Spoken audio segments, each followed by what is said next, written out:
कोविड-19 का शिकार हो चुके लोगों में कई साइड इफेक्ट्स निकलकर सामने आए हैं। कोरोना होने के बाद वो भले ही संक्रमण से मुक्त हो गए हों, लेकिन संक्रमण जाते जाते भी लोगों को तरह तरह की बीमारियां दे रहा है।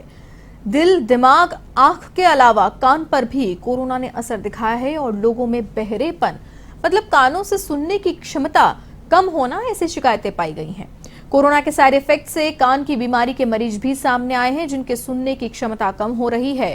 कान में दर्द, भारीपन, सनसनाहट, घंटी या सीटी बजने जैसी आवाज भी महसूस हो रही है। सवाई मानसिंह अस्पताल के नाक कान गला विभाग में 2 माह में 500 से ज्यादा संख्या में ऐसे मरीज पहुंचे हैं। एसएमएस अस्पताल के ईएनटी विशेषज्ञ प्रोफेसर डॉक्टर मोहनीश ग्रोवर ने बताया कि इन दिनों ऐसे मरीज सामने आ रहे हैं जिनके कानों में घंटी, शोर या सीटी बजने की आवाजें आती हैं।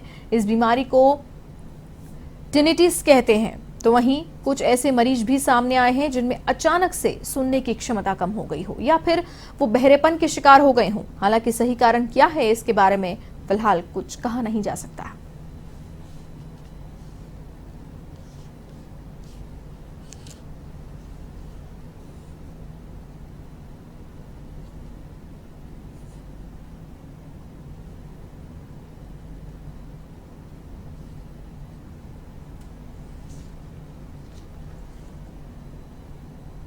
कोविड के दौरान स्पेशली हमने देखा कि कई मरीज हमारे पास ऐसे आए जिनको हमने 2 बीमारियां देखी, जिसमें एक तो थी sudden sensory neural hearing loss, मतलब एकदम से कान में सुनाई देना बंद हो जाना, कि रात को सोए हैं बिल्कुल ठीक और सुबह उठे तो बिल्कुल सुनाई नहीं दे रहा है कान से।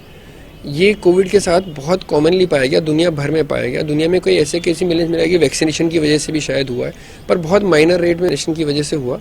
कोविड के बाद एसएमएस अकेले में ही कम से कम हमने 400 के आसपास ऐसे पेशेंट देखे होंगे जिनको कि sudden sensory neural hearing loss हुआ।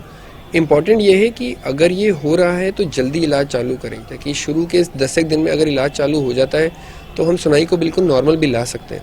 अगर ये लेट हो जाता है इलाज चालू करने में, हम सोचते हैं कई बार कि शायद ऐसे ही कान में मैल जम गया, सुनाई नहीं दे रहा है, अगर ये लेट हो जाता है तो दिक्कतें बढ़ जाती हैं, इसका इलाज करना मुश्किल हो जाता है।